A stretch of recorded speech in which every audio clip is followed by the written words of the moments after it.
Hello, good people of YouTube. Sealord here, and today we have some very interesting changes, some very big changes announced on the dev blog.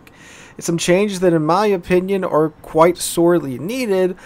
And again, a lot of these changes aren't exactly small changes at all. So there's a catch to this, however, and I'll get to that here in a minute. But we're going to go through, read the changes, and then I'll go through again, and I'll give you my 2 cents on each one. So we're just going to read through it first really quickly, and then we'll go back and give you guys my 2 cents on each one.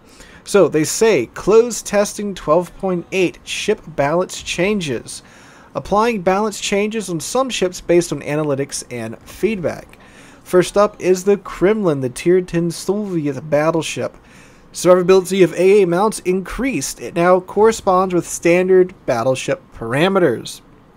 Then the Cristoforo Colombo, the Tier 10 Italian battleship.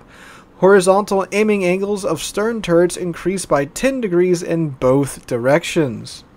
Then the Henry IV, the Tier 10 French cruiser, not the battle cruiser, the normal heavy cruisers. Time for engine to reach maximum power forward reduced from 60 to 40 seconds. Backwards from 40 to 20 seconds. The Tier 8 Italian battleship, the Vittorio Veneto. Sigma of main guns increased from 1.7 to 1.85. The Nebraska, the Tier 8 American hybrid battleship. Deck armor and flight deck armor thickness increased from 32 to 38 millimeters.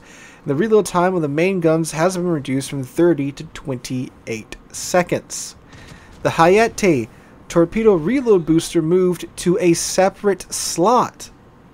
The Alvaro de Bazan, which is the Tier 10 Spanish premium destroyer, well, special ship, destroyer, whatever you want to call it. Time for a turret to make a 180-degree turn, reduced from 18 to 12 seconds. The Belfast 43, reload time of main guns reduced from 10 to 8.5 seconds.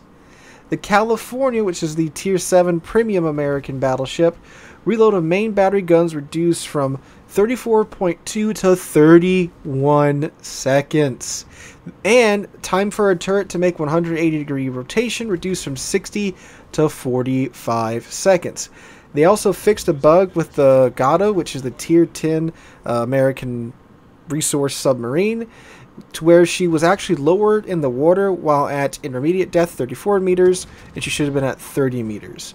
So all these changes are, well, not all big, but a couple of them are quite huge. The Kremlin AA buff is huge. The California buff is massive.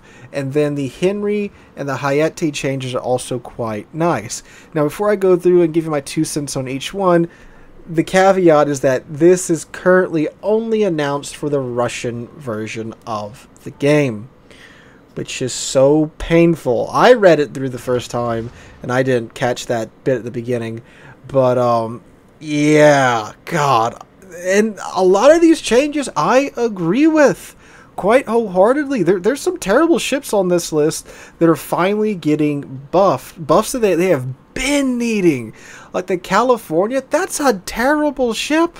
It's so painful. There's no point in playing the California when you have the Arizona that's a tier lower and it gets better matchmaking, has the exact same guns as the California. But now a 31-second reload on 12 14-inch guns at Tier 7, that's much more attractive. Oh, and that the turrets rotate in 45 seconds instead of 60 seconds now, to where you can actually maneuver the thing. That's, I mean, as much as you can make a California maneuver, right? It's so slow, right? But that's pretty darn good. The Hayate, getting the torpedo reload booster in a separate slot, there's no reason to get that ship right now. But if these changes do come to the rest of the clients, that's a big pickup for the Hayate. And the Belfast 43, a 2.5 second reload, I'm sorry, a 1.5 reload boost. That's crazy.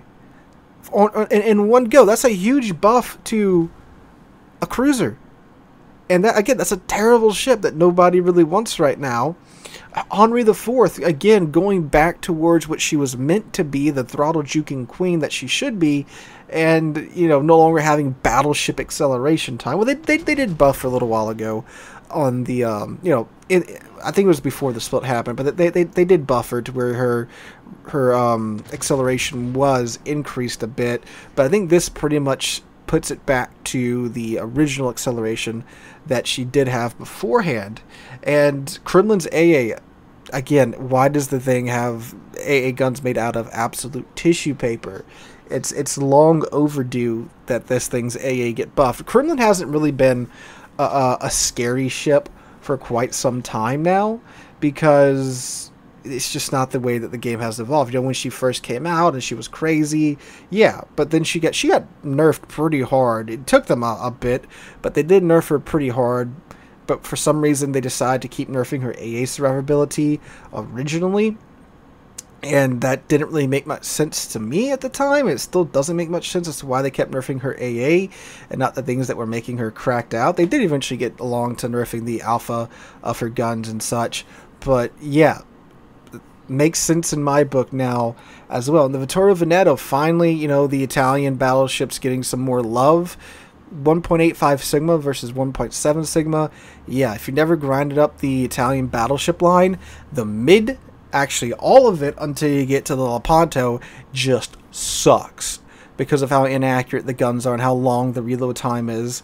You know, because you have sap, you got to somehow balance sap, and they tried just making it incredibly inaccurate with the main battery guns, which kind of got them by to where they're like a workable line of battleships in the game, but they're an absolute misery to get through.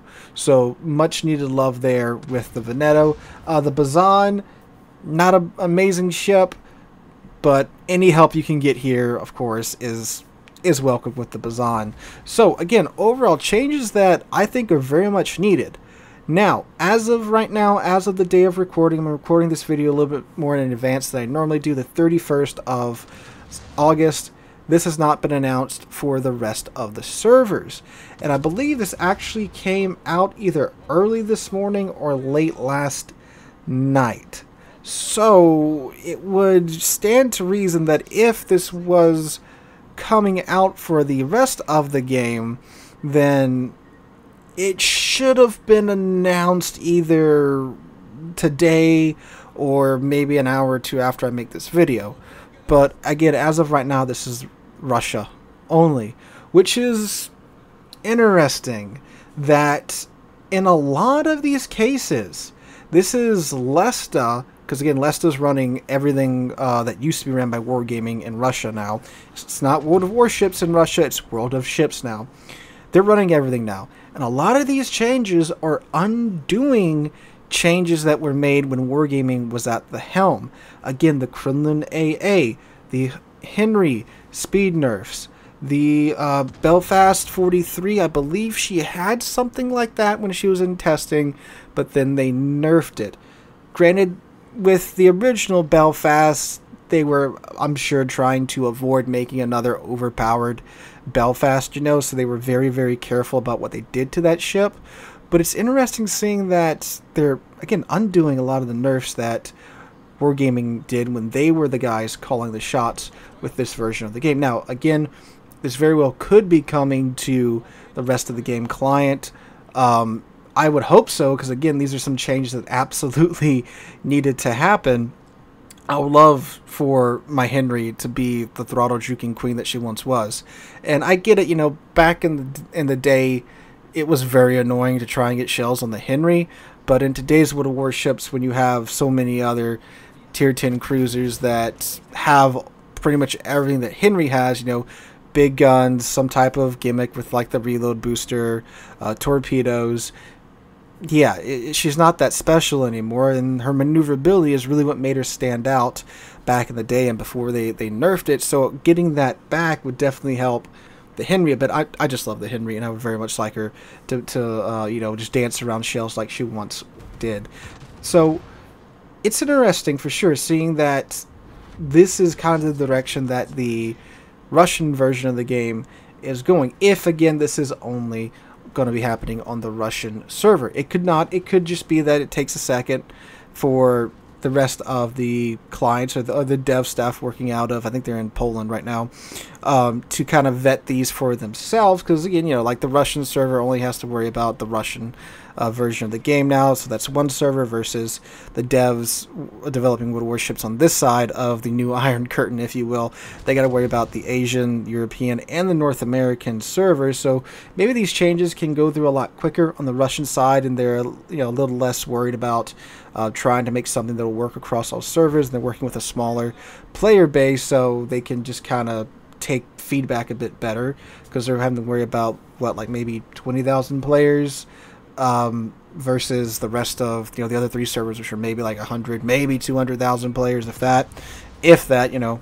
So interesting indeed. Again, I really want these changes to come to our version of the game as well. Again, none of these ships are really uber powerful right now. None of them are really in great spots, well, except for the Gato, but she got, if anything, she got nerfed in this, if this comes over to the main version of the game. So let me know what you guys think about this in the comments down below.